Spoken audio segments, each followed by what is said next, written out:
केंद्रीय रेल मंत्री अश्विनी वैष्णव ने राज्यसभा में एक प्रश्न का उत्तर देते हुए जानकारी दी है कि भारतीय रेलवे में रेलगाड़ियों की अधिभोगिता का स्वरूप पूरे वर्ष एक समान नहीं रहता है और ये व्यस्त और कम व्यस्त अवधि के समय बदलता रहता है। वहीं अनारक्षित सवारी डिब्बों में यात्रियों के लिए एकोमोडेशन बढ़ाने और उनके लाभ के लिए चालू वित्त वर्ष 2024-25 के दौरान एलएचबी सवारी डिब्बों के साथ चलने वाली मेल एक्सप्रेस रेलगाड़ियों में लगभग 1200 साधारण श्रेणी के सवारी डिब्बे जोड़े गए हैं। गैर वातानुकूलित सवारी डिब्बों से यात्रा करने वाले यात्रियों की बढ़ती मांग को ध्यान में रखते हुए भारतीय रेल ने 17,000 साधारण श्रेणी शयनयान श्रेणी के सवारी डिब्बों के निर्माण की योजना बनाई।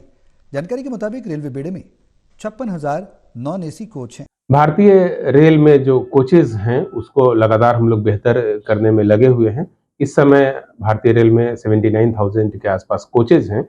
इसमें से 56,000 कोचेज जो हैं वो नॉन एसी कैटेगरी के हैं, जबकि 23,000 जो कोच हैं वो एसी कैटेगरी के हैं।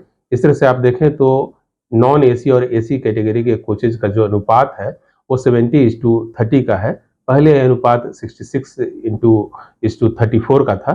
तो अब हम लोग नॉन एसी सेगमेंट्स पर ज़्यादा फोकस कर रहे हैं।